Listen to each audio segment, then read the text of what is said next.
It's been a little while, Sujewa, since we got together. I think it was late last year, and now we're in 2024. I can't believe it, and we're kicking things off with IndieSeen with a truly special occasion.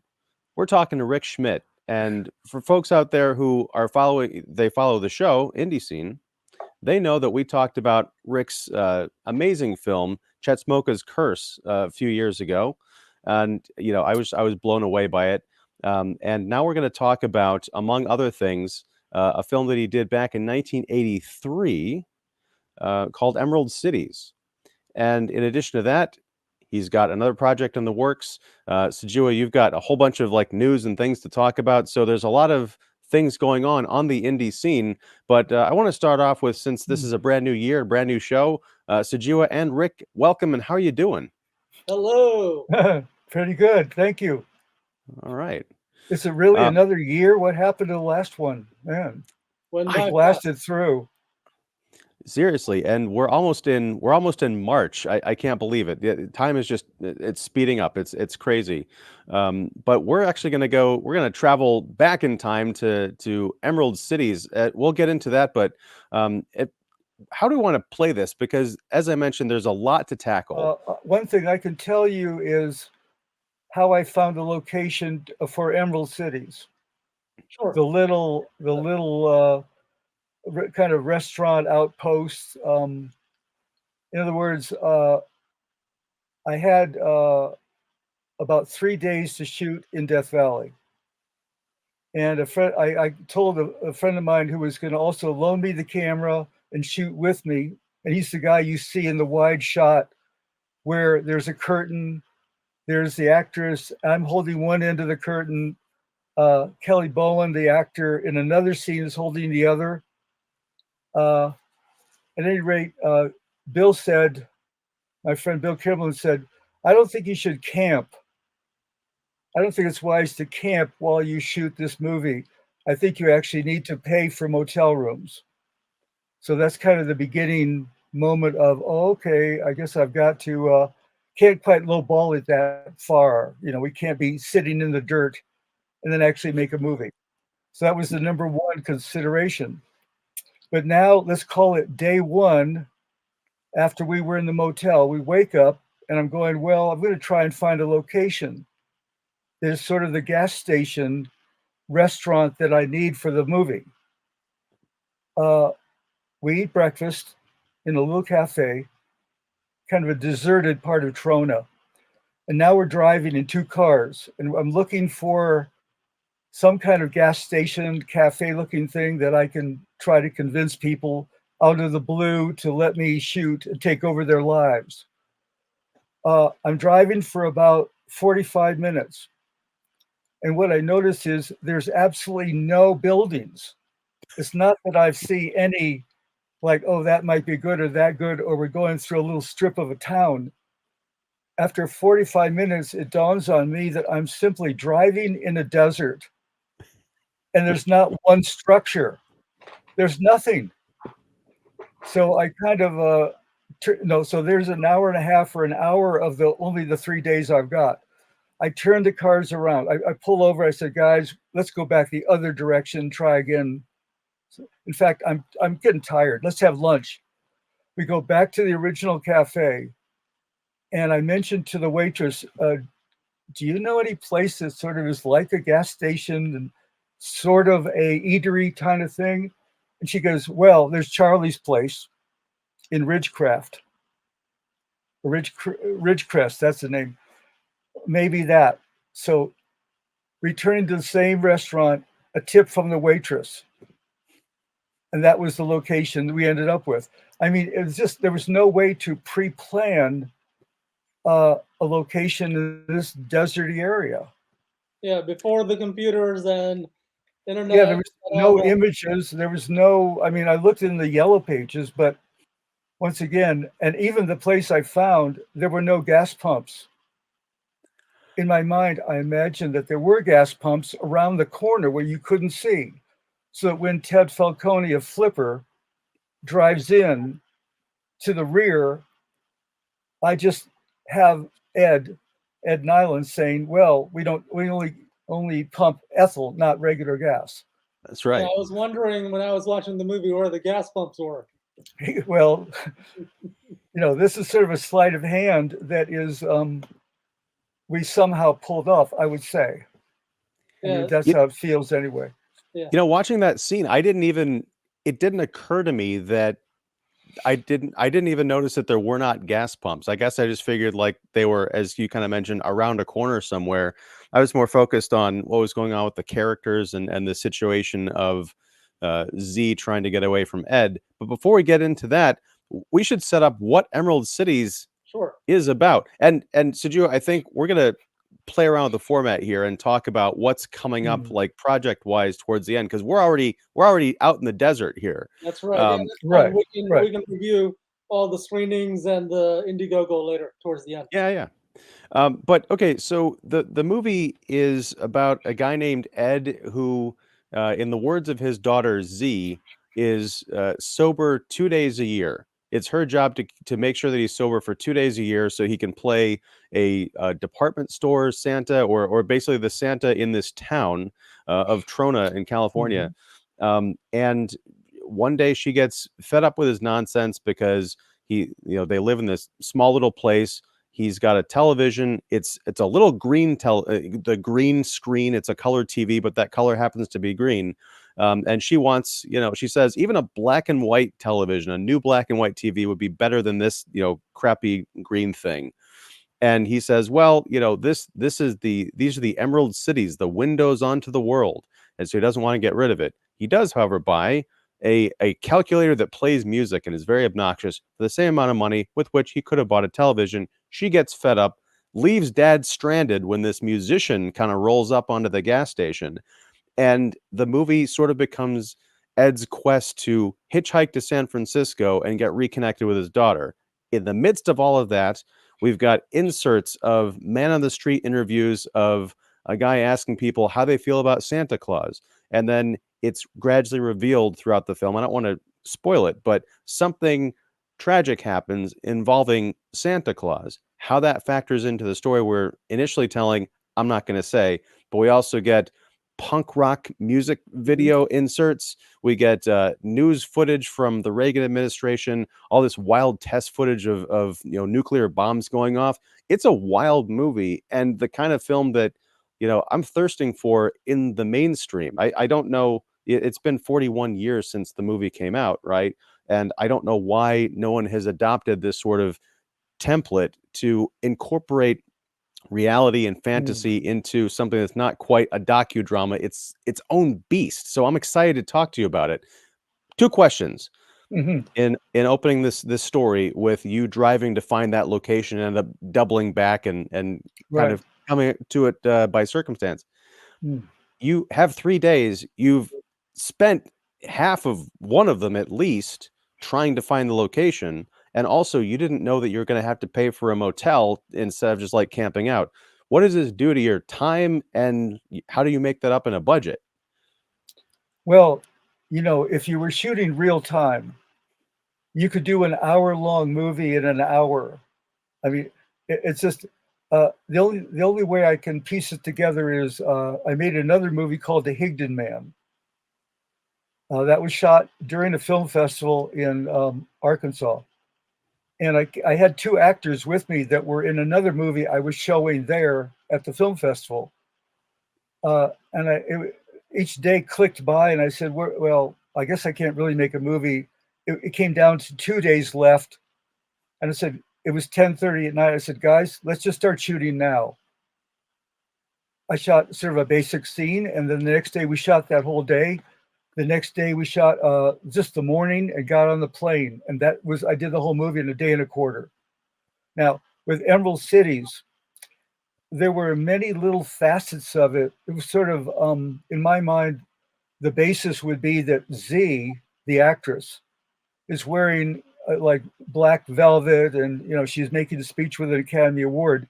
My idea was it was going to be about how she broke away from the desert and got to the big city with that effect of the curtain drop and all that. That was sort of just an initial little energy idea that I had. Also, I had the idea that they see the whole world through this broken color television, and the real world is out there, and they are only picking up information about it on the TV. So to break away from what I'm saying now, at Target Video, my friend Joe Reese was editor of a lot of punk rock bands. He was dubbing my movies, the made before Emerald Cities. And one day I was in there and I said, Joe, I have a thread going about interviews with Santa Claus and nuclear war. I mean, I'm thinking the whole thing was starting in 79. I could not believe it was going to be 1980, because 1980 was the future. And of course, after 1980, you'd have 1984, which is really the future. So I was thinking end of the world stuff. And that's drew me into the nuclear issues. Now, Joe had a ton of those beautiful news clips that he had collected. And I know Joe from art school. So I'm sitting in the dubbing room and I say, Joe, what do you have? And he starts showing me these things, and I say, I'll take that.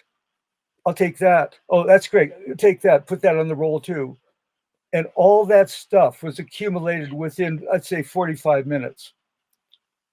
So I got all the heavy hitting news stuff. Now, let's flash forward to the time that I was doing the interviews on the street, on Market Street in San Francisco.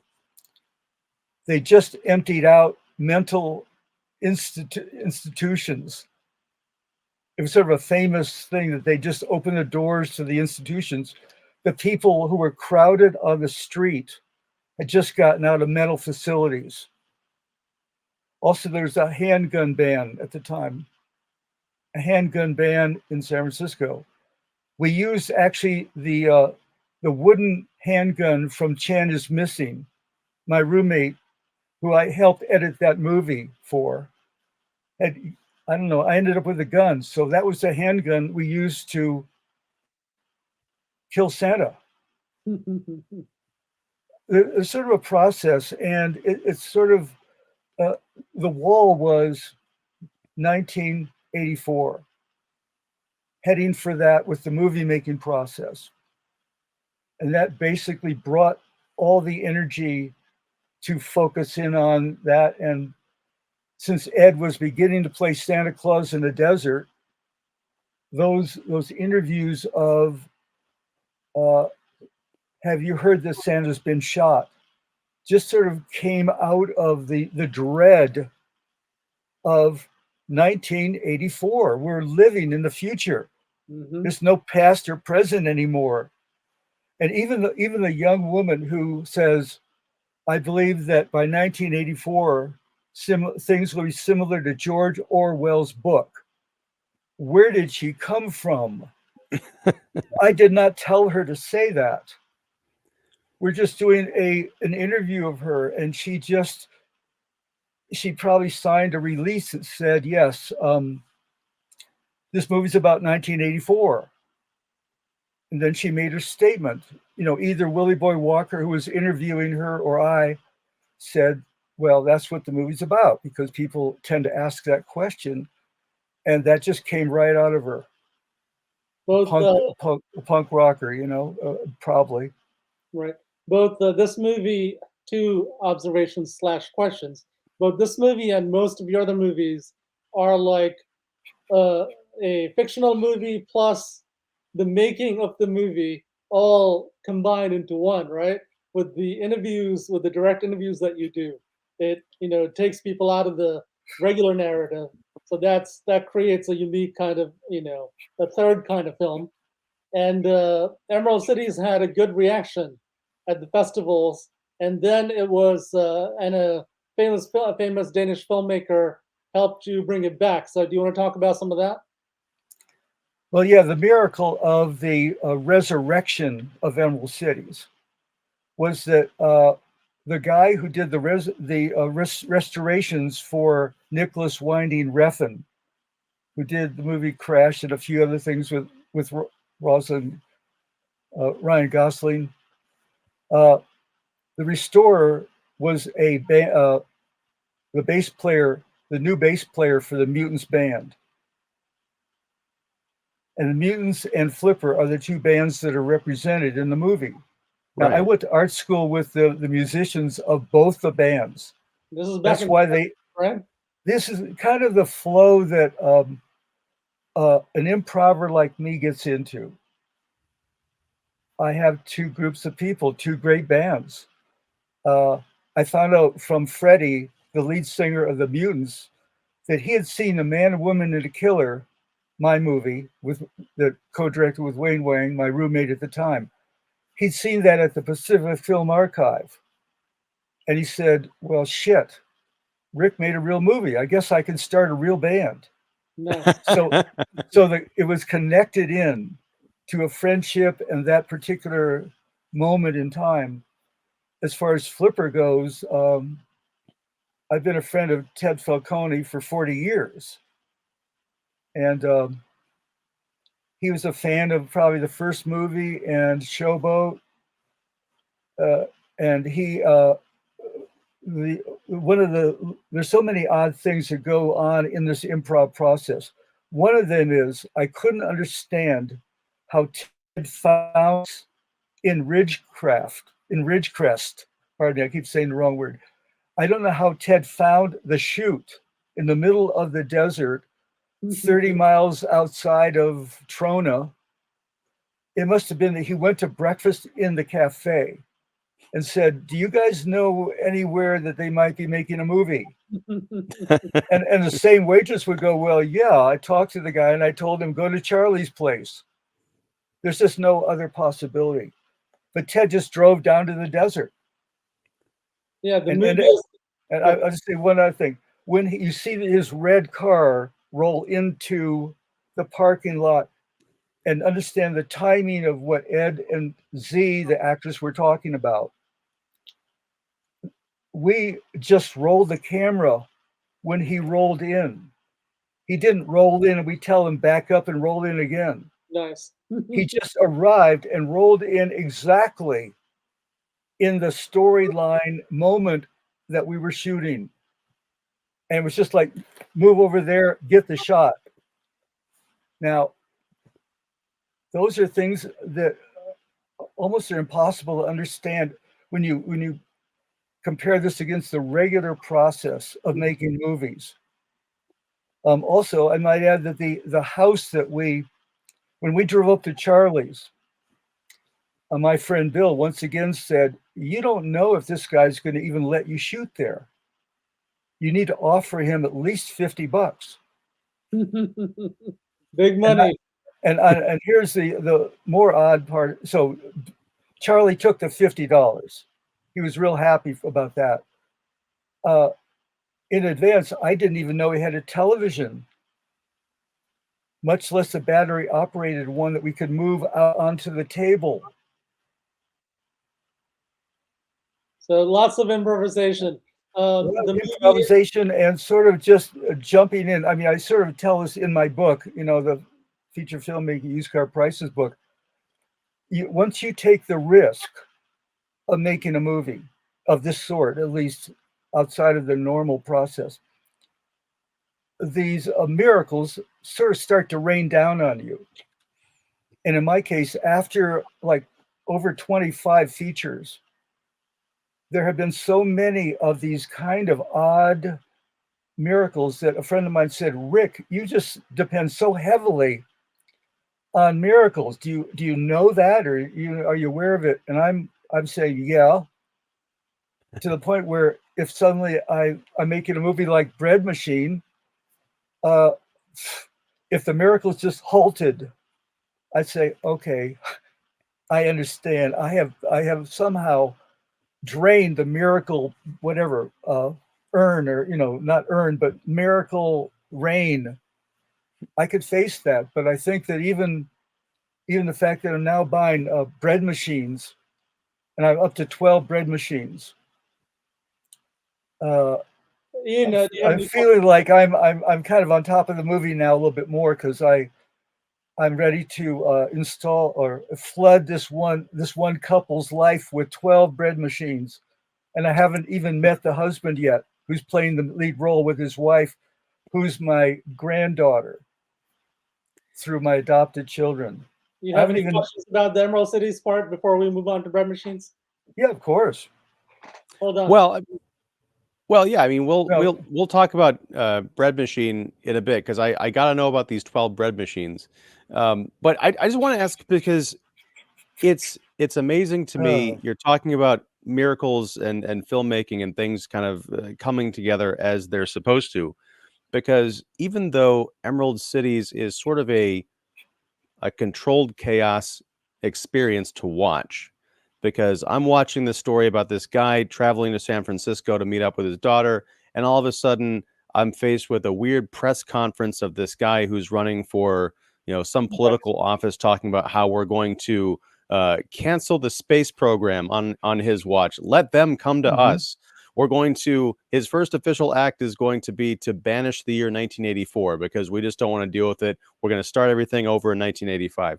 And then there's a music video that kind of interrupts the story some more. And then we go back to Ed and his quest for Z. But it feels so crazy that I can only think this is the product of a brilliant screenplay where everything was mapped out or at least rediscovered in the edit and put together. But from what it sounds like, you're just kind of, you're rolling film, you're taking what you can get. You've got the idea of a story that you want to tell, but you're kind of leaving it up to the universe or whatever to figure out how it's going to help you tell it. Have there been any situations, maybe the answer is no, where the miracle didn't happen, where you were stuck and you had to, I don't know, maybe using your wits or some other inventive way to get out of it is the further miracle. But tell me about a situation where things didn't work out.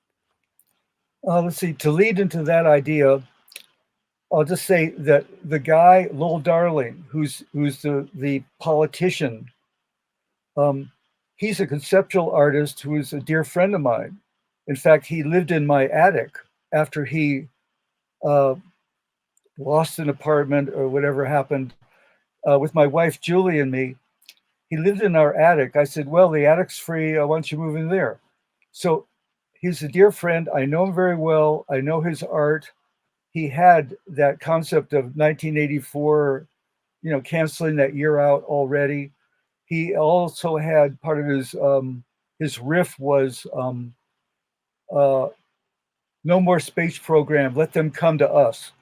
That was already in the works in his performance concepts. So when he was going to make a speech at the Berkeley Museum, I shot that speech with the microphones and all that, and it just seemed like all these elements kept accumulating for me to shoot and use. I mean, part of my art is the editing. I mean, that's what I've been able to do, edit my way through, say, A Man, Woman, and a Killer, which you may not have seen yet. And I tell people, well, I shot it with Wayne Wang. We shot it over 10 days in Mendocino. And it took me, almost a year to get two scenes to work together. It took that long to figure out the narrative thread of that movie. I was editing every day in a commercial lab, paying the rent of an edit room. Emerald Cities is another kind of editing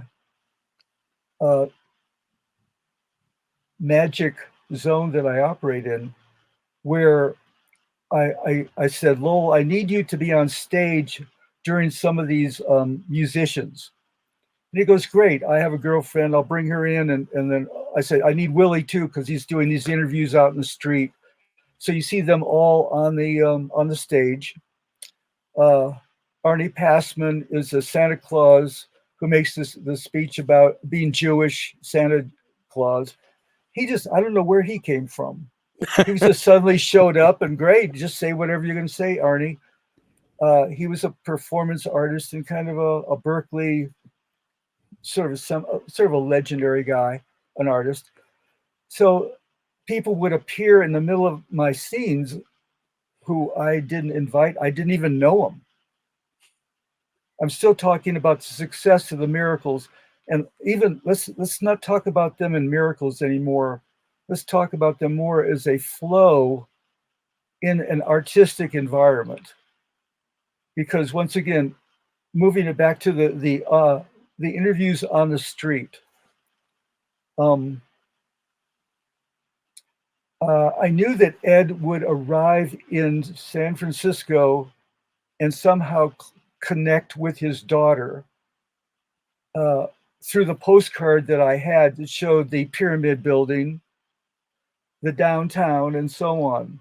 So I bought that postcard and I had her write on it, "I'm here," with an arrow, me, arrow. And I did a whole nother trip in Death Valley with my wife, Julie, who shot all those stills of Ed holding up the postcard and, doing the cuts. So it's finally showing that's where she is, in San Francisco. So once again, arriving up the escalator in San Francisco, I'm already shooting there. I've got the crew. Let's start interviewing people about Santa Claus. And at some point, I think the tide turned where I can't even imagine where it turned, but it was like, well, have you seen Santa get shot? Call it evil thoughts, or it was just that at some point, the editing process of banging the "how do you feel about Santa Claus" with nuclear war started to generate its own momentum, and the line of people that we found just were ironically the right kind. Some, like the guy that never even, like Willie, somehow intuitively understood that the guy he was talking to probably never got a Christmas present. So he's talking about, well, the guy, he says, well, how do you feel about never getting a present from Santa Claus? And I goes, he's a chump anyway, or, these Well, these I real think people. I think he had said something about, well, he didn't really, it didn't matter because his mom gave him presents or something like that. Right. He says he gets presents from his mother anyway. That's what it's supposed to Right. be. So, but those things, it's like the evolution of this film is taking place right on camera, is what I'm trying to get to. The process is so alive that there's a direction that's picked up right in the middle of shooting something. An idea might come in, an hour into a 2-hour shoot that we're doing on the streets in San Francisco. So basically, to answer your question, looks like Rick finds solutions either through the filmmaking or the editing when he runs into a problem. Well, I mean, yes. Yeah, exactly. I had my way out of a paper bag, or however you want to look at it. But, I would still call that pretty miraculous, or, cosmic intervention, whatever you want to call it, because, I mean, if you hadn't discovered that nuclear footage that was made available to you, you might not have put that connection together with, shooting these Santa Claus interviews and, oh, what if something tragic happened to Santa Claus, which sort of informs the way that your story resolves itself. It's almost like you are constantly in the process of editing reality, taking in all this kind of sensory information that you get and thinking consciously or subconsciously, I can make this work for my movie. Now, my question is, when you are shooting something and you're experiencing all this stuff and maybe you capture footage that you don't quite know what to do with, let's take in the case of Emerald Cities, was there anything that you had picked up or filmed or thought about that you didn't use in Emerald Cities but came into play in like a later project? Not really. I mean, it's like pretty much every spec went into Emerald Cities. I mean, even some of the footage where they're sort of military experts talking about the idea of a nuclear explosion in San Francisco. And also saying that the whole all the armaments in the US are already nuclearized. The howitzer goes boom, and there's a little tiny nuclear bomb out there in the desert somewhere. That was all from one documentary that I got the rights to run in the movie. It's in the credits. I can't remember the exact name. It may come to me, but at some point, my mind was tripped into learning that bit of information. I approached those people, and they were more of a rock solid expert speaking about the dangers of the MX missile. So it's just, I mean, this was over a 2-year period. So it was sort of like I'm editing, I'm shooting. There are areas when I can't do anything because I'm out of money. I got an NEA grant to start the process. Then about 2/3 through it, I was paid by Channel 4 in England for a showboat that showed at the London Film Festival. That money rolled in, 6,000, half of it, that was half. That allowed me to clear the debt at the lab, shoot more footage, transfer it, and then finally getting onto their kinescope machine with all the video to transfer it to 16 millimeter.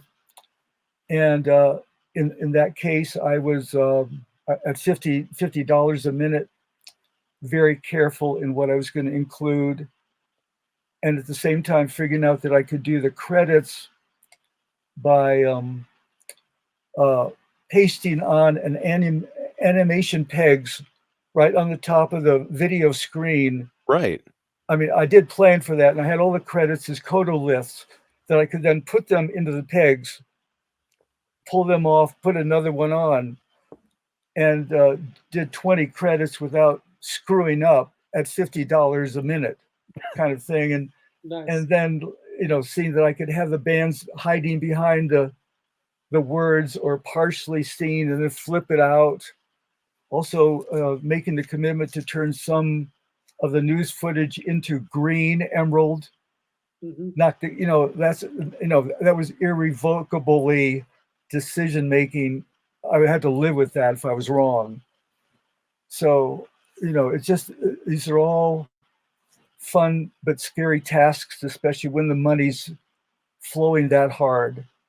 But over the 2-year period, I'm growing through I'm growing with the accumulation of the elements.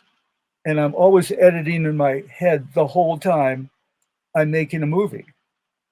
I mean, there's always, and when I'm in the edit room, I'll go to sleep with no idea and I'll wake up, oh, I'll try that.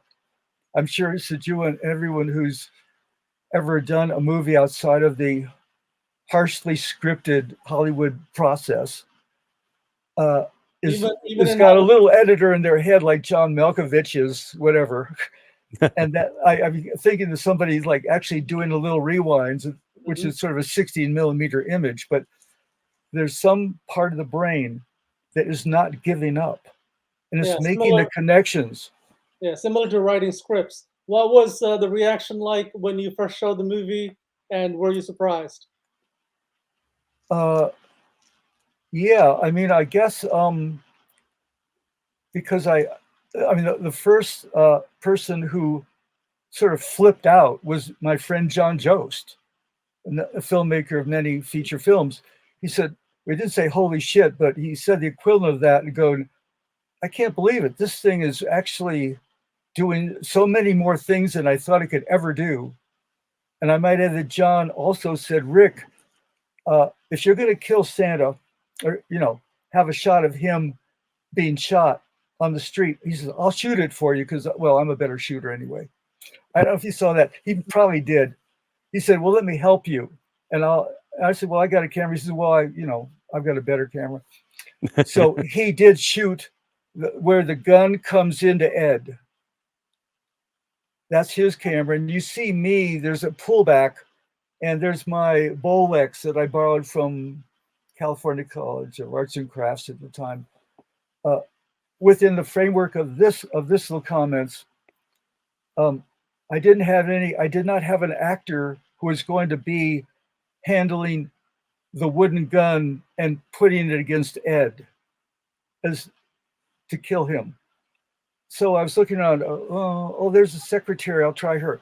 Would you mind taking this fake handgun and sticking it in Santa Claus? She goes, oh, no problem. I said, just got to sign this release. So, that's another part of it. I have not cast that part. Mm-hmm. And yet you would say, well, that's a little odd. That's the biggest moment in the whole thing you seem to be doing in reality.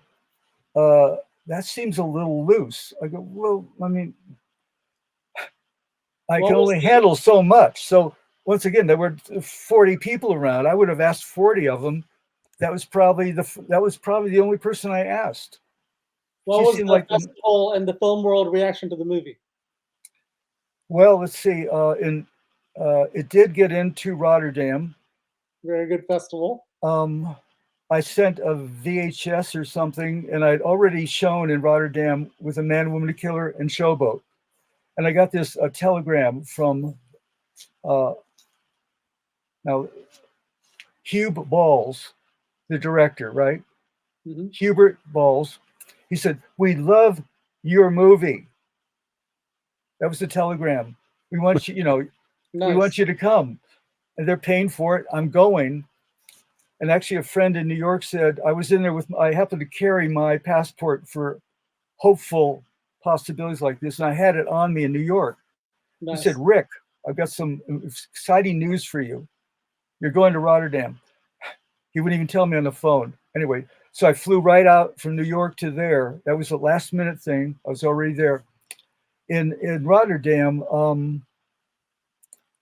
I was sat next to a programmer for the Everyman Theatre in London, and another famous guy. I can't remember. I don't know who he was. And then a woman who went on to produce many films in the UK and such and so on. They flipped out. They were screaming. They were loving that movie, and I think especially me and, dare I say, Address. And that's when I got like a show of Emerald City's and Showboat at the Everyman Theatre in London. Awesome. So it was a hit show. It was an exciting show for me. I gotta ask that again. This seems, for folks out there who have not watched Emerald Cities, my experience of watching it, it was like it's an imperfect analogy, but it's like a mashup of, a Christopher Guest mockumentary mixed with the end of Western civilization meets kind of Robert Altman and a million other, kind of incongruous ideas that come together to make this perfect piece of art. At the end, the conceit of the story, and I assume this is true, is that you lose your lead actress. Z does not finish the picture, and you, as you just alluded to, stand in for her in a really brilliant, it's not enough that you kill Santa Claus. Okay, we're already into spoiler territory, but it's not enough to kill Santa Claus. But then your lead actress disappears. She runs off to find her dream in a movie about how she had realized her dream, and now we're seeing it in flashback. Was that all true? And tell me about how did you handle that? How did you decide, okay, I'm just gonna wear the dress? Well, I mean, it's funny because the spec of an idea that I started with is as I mentioned at the beginning of this discussion, was that she's holding an Academy Award in front of what looks like an award type red velvet curtain. And she's going to say, well, thank you very much for this Academy Award. And she made up what she said about me, thanking Ricky Schmidt and all that. And the curtain drops. What she says, it's been a long way from Death Valley, longer than anyone knows. In fact, here it is. So now she's going to tell you the story of how she won the Academy Award as an actress. Because I thought at the beginning, well, she's a professional actress. Let's make a movie. This is the third in a trilogy. Let's make a movie about her winning the Academy Award and just use that as a lead in. And in the midst of it, by the time 2 years had gone by, she had taken the risk of moving to New York and doing some kind of an attempt to be an actress in the system there. And there was no money to fly her back in for a couple weeks. Mm. So I don't believe I even tried to do that. There was no budget. I was minus budgeting. The whole thing was I was in a minus budget just with the cost of the film processing, the stock, the editing, all that. I thought, well, got the dress. I can probably shoot around it. Also, at that time, I had made a connection to a past life therapist, which are those scenes where Ed and Dick are in a classroom being videotaped, and actually Joe Reese, the video guy who from Target Video that shot many punk rock bands and helped me with the footage of the atomic warfare, shot that footage for me at the past life therapists. So I also allowed myself to be hypnotized for a scene in the dress, which you'll find deep into the inner sanctum of Emerald Cities. And that was just another aspect of being able to have the footage cut back to the bands, cut back to the nuclear war, and even insert stories about my father, who was in war in World War I and shot with a Gatling gun. There's that other bunch of layers of my personal real life stories are in that movie.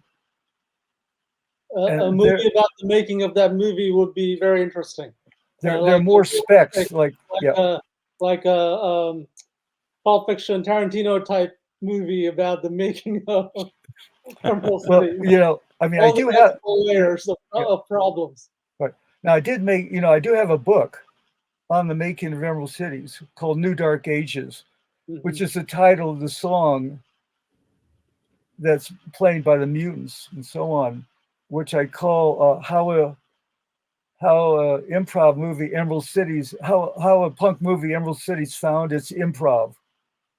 Good book. Got its improv, and it tells the story of most of what we're talking, but we're actually a little bit farther than the book. It's a little bit hard to write some of this, and you're sort of drawing me out to at least make an attempt to explain the process, because there's a certain amount of magic. Any artist knows it, a painter knows it, a sculptor knows it, a filmmaker knows it. And it's what we get to do outside of the Hollywood system, because we simply get to flow and we get to not know everything. And we're open enough, because it's an open system, that people will come into us, and even to the point where it's saying, poor Rick, he doesn't know what he's doing. You got to help this guy out. You get it's coming toward you. And in my mind, I'm thankful every time that I'm able to let the actor use their intelligence, that I'm not trying to stuff scripting down their throat. I just delighted and thrilled to have them do that. I'll just point back to CHETZEMOKA'S Curse for 1 second. Steve, the older guy, is with Maya Bertode, the actress, in a motel, in the hotel room at the Palace Hotel in Port Townsend, where we shot. And she's saying, maybe we should go to Thailand. And Steve goes, ooh, are you sure you want to go there? Everybody's going to think that I'm your dad. Now, I did not tell him to say that. She goes, ask me if I care. I didn't tell her to say that. They were so embedded in the characters. At that point, he's really saying that, and she's really saying that back. Yeah, good. And she wasn't, and I never told her you're a prostitute. I just had her operating out of that hotel. But with the scene where more than one man, is sitting with her on her bed, like you pointed out before in the other podcast. Yeah, it looks like And a she says, cowgirl. what? And she says, what do you want to do? And the guy says, just talk. And she has this smirk. What do you want to talk about?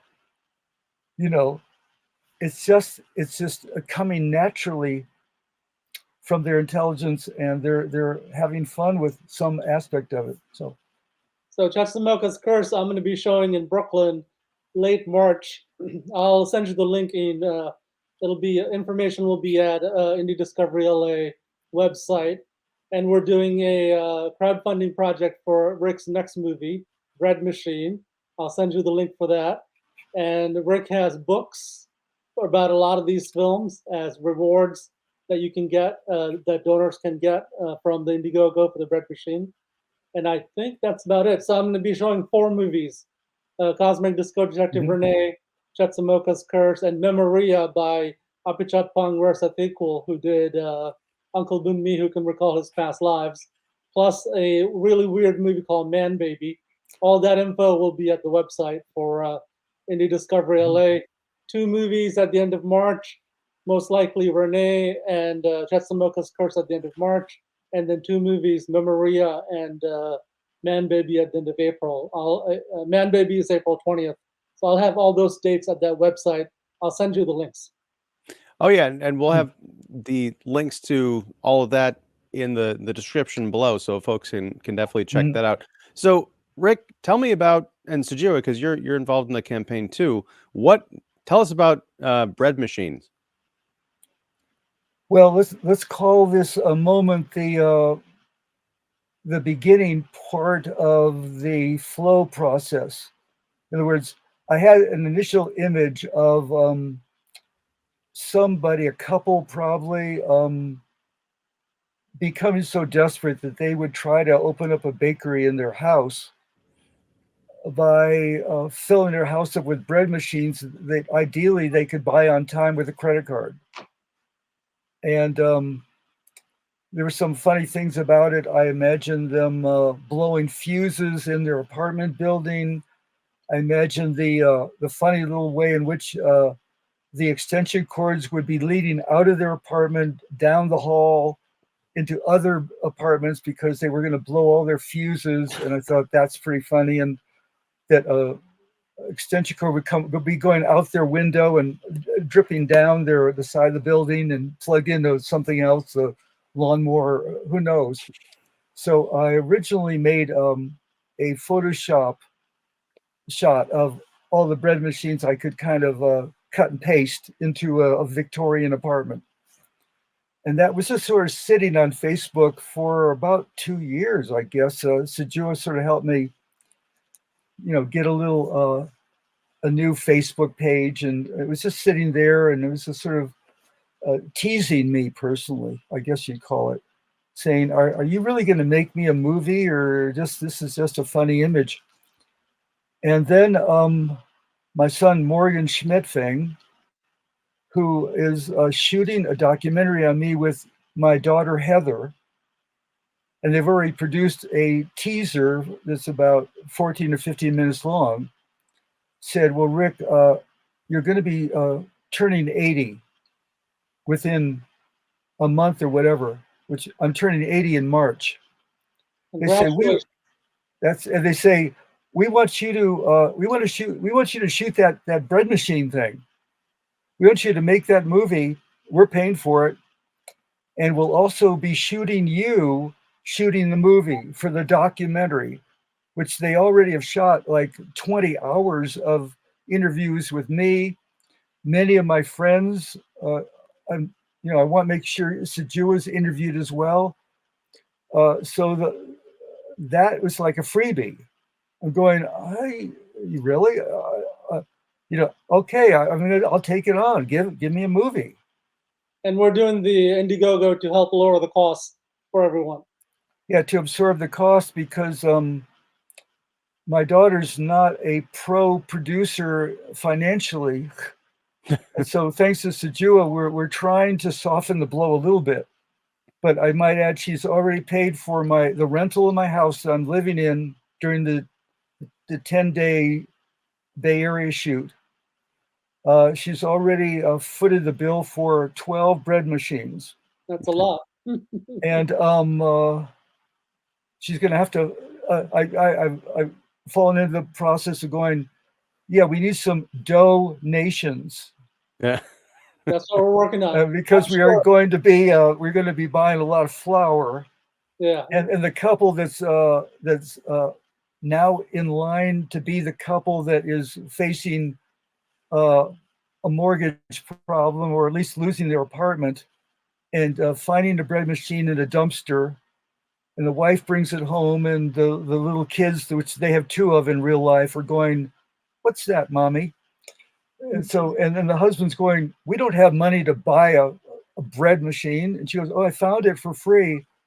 And within part of the story, it's going to be a pile of 11 more in front of the door, because she's taken it upon herself to take the last amount of money on their credit card that they hardly have and say, "We're opening up a bakery in our house. I got this idea." And also the history of bread in general. I'll give you one more little spoiler. I didn't know this. My wife dug this fact out. In Syria, when a couple is married, they have an event where they throw wet dough at the door of the recently married couple. And if the ball of dough, when they throw at the door, if it sticks, it looks very promising that they're going to have a happy marriage. If it slides down the door, they are in trouble.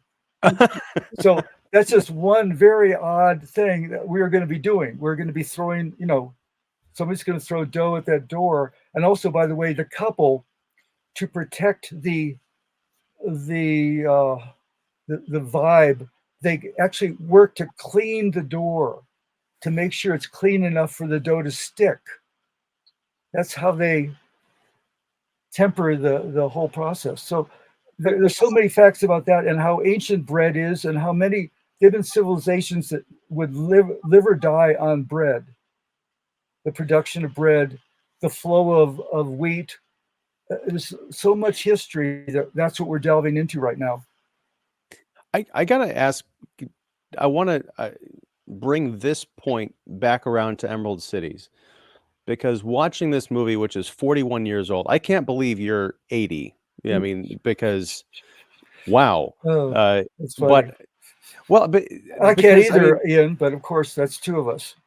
Well, but here's the thing, like, well, I'm watching Emerald Cities and I'm thinking, yeah, of course you show up at the end of the film, but it felt like the work of a very young, I don't mean inexperienced, but a very ambitious, creative, just a live filmmaker. And you were probably around 40 when you made that, which, gives me hope.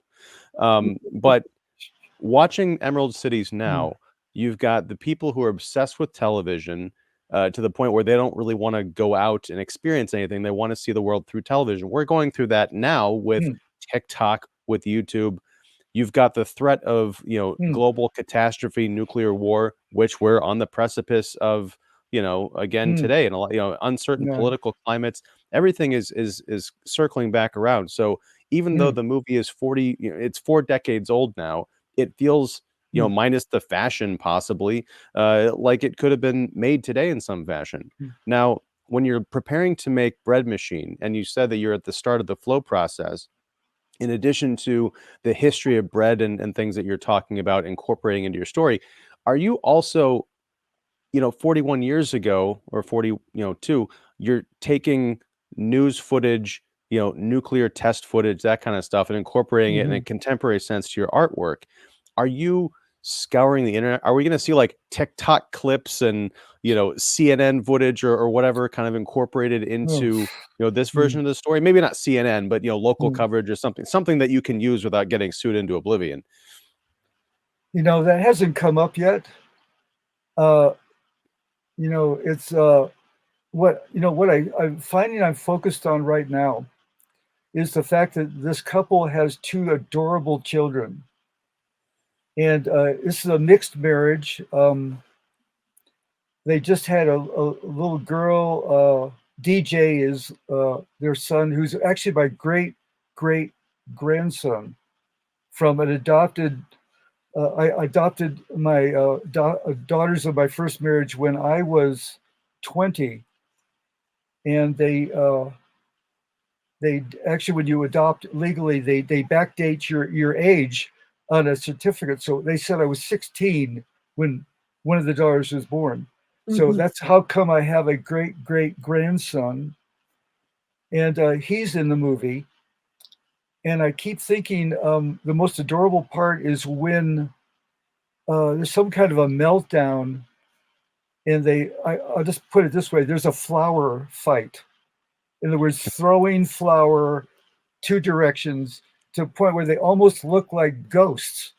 And then the children walk in on this and are just aghast, or, so I'm excited to tap that childish energy of the two real children of the real couple that are going to be in the hot seat, or the lead actor zone. By the way, I'm also bringing back Z, Carolyn Zaremba, who's the star of Emerald Cities, has got a part in this one. This time, And he found the budget to fly her in. yeah, flying. Here's how I put it. I'm flying her in to Oakland from San Francisco. Nice. I mean, that's a joke, of course. I'm going to let her take Uber across the bridge. Now, the idea that should be one of the reward tiers on your Indiegogo campaign. Yeah. And also, by the way, I'm trying to figure out how to make logical use of 12 bread machines. I've already ordered some little wiggly eyes. If you know what I mean, dolls have wiggly eyes. Oh yeah. And they stick on the bread machine so that I can make them user-friendly to the children. And I just keep getting, one weird image after another, which is some of the bread machines are mostly white, but I have a colored one and an all black one. And I'm not that I'm giving the whole movie away, but I think that maybe the little girl somehow takes the little bread machine into her bed as a pet. And they're going, where the hell's the red bread machine? So it's just kind of, these ideas are coming every day because I'm going to be trying to do something. And we will take sponsors from bread companies and bread machine companies who want to put millions of dollars into this project. Exactly. Well, I mean, if nothing else, I mean, you've got 12 bread machines so far. Add another tier where you could win a signed bread machine once the screen used bread machine from bread machine. Exactly. They could be a perk, and also all the person has to say is, do they want wiggly eyes or not? There you go. And I also have some other things, but back to the original question about footage from TikTok or some video.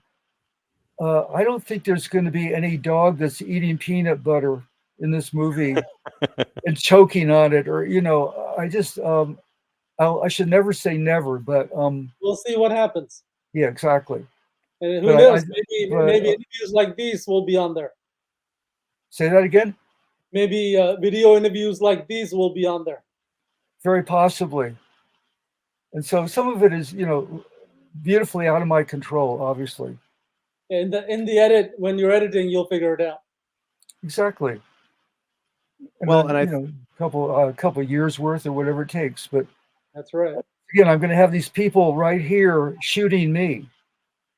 As in, Morgan is shooting me, but he's hired a whole nother team. Chris Brown, who did Annie, Fanny, and Danny, I think that was the title, is another feature filmmaker, is the documentary crew that's already shot a portion of the doc on me. Rick, so, you can film those people, and the plot of the movie could be a documentary crew is recording these people trying to make money out of creating lots of bread. Exactly, because there's a level of success that I've had fun imagining that, there's a couple different levels. One is the bakery actually works, and they become very, very famous overnight. So they have a Like- video crew coming by to Exactly. watch the work. Yeah. And yeah, even my there's a birthday party in the works for me, but it will be the biggest production part of the movie, and it won't be mine until I say cut. Then we could hopefully there's some cake left for me to eat and the rest of the people who are shooting. But yeah, I would never let go of a major event like that, big budget event. One last thing, you had mentioned that there's sort of I think you called it a teaser trailer or a trailer that's like 14 or 15 minutes long. Is that like a proof of concept of this documentary that they're putting together, or is it something that you can share? Because I would love to see it and share it with people if it's ready to. Oh. If it's not, we can wait. But Yeah. I'll ask my son. He's thinking that it should be exposed to the world, I think, when he starts his own fundraiser event. But what it is sort of it connects the dots of me having written feature filmmaking at used car prices. It has Kevin Smith in there saying he used it to make Clerks. It's got a mention of Vin Diesel, who also has been on talk shows saying the book made his career. I mean, every time, the first time he appeared in the Tonight Show saying my name and the name of the book, the sales just shot up to the top. Nice. On Amazon. So, and every time, I think he says he likes to mention that his mother bought him the book. So he enjoyed continually mentioning his mother. And every time a new movie came out and he was on another talk show, he would mention my book again, like eight movies in a row. Nice. So that was kind of the miracle of getting that book out and people saying, well, if it's good for him, I'm buying a copy, and it's like, yeah, so that trailer is not go ahead. That trailer is not available to the public yet, but yeah, if it becomes available, Rick will email you. Yeah. I think Morgan May Weekend when I plead for him to let you see it. It's a very tight, very interesting documentary, if I do say so. I mean, it sort of catches me up, and it talks about me convincing Morgan and Heather to rent an RV to drive all the 10 boxes of my originals to the Motion Picture Art and Sciences Archive in LA, which is what we did. They took all my 16 millimeter. So it's all kind of I've seen it. It's good. Interesting. It's all at I suddenly made it to the Academy Awards via that in their one way or mind. another. Anyway, it's nice to know it's safe. And there's, they go through all the prints, they make sure the splices hold, it's in the right air conditioning rooms. It's sort of a good filmmaker's dream.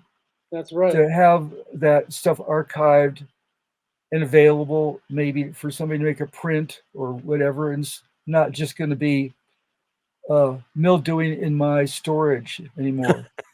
So that was very nice. But Rick, that's incredible, and congratulations on that. And thank you. I can't wait to see Bread Machine, just based on your description and just the ideas, the possibilities. I'm seeing a version of the movie in my head. Oh, that's fun. And I want to see this documentary about you. So thank you very much for hanging out and talking with us. Folks, I'm going to have a link to the Indiegogo for Bread Machine down below. I've supported it. You can support it too. There's some really cool perks in there, including signed copies of some of Rick's books, including feature filmmaking at used car prices, including like vintage copies of it, I guess, which is really neat. So yeah, check it out, support it. Also, I'm going to have the links to the Indie Discovery LA film series down below. So, you can check out those movies that Sujewa mentioned. Sujewa, you sent me the link to it. I have not watched it. I'm sorry, I'm a bad friend, but you've got a new trailer for Cosmic Disco Detective Renee, which I will link to as well. Yeah, I'll resend that link. Okay. Well, I have it. I just haven't watched it yet. I'm sorry. It's been one of those weekends. It's got press quotes. It's a little bit better. Awesome. Well, okay. So I'm going to let us all get out of here. It's late. And, but yeah, everybody check out the Indiegogo Also, check out Emerald Cities. You can rent it on Amazon. You can also check it out on Mubi. It's unlike anything you've seen. I guarantee it. Unless you've seen Rick's other work, in which case you're probably like, yeah, it's a masterpiece. It's amazing. So, Thank you. all right. Well, thank you guys. Take Good care. And discussion. Talk to you soon. Thank you, all guys. right. All right. Thank you. Bye. Bye.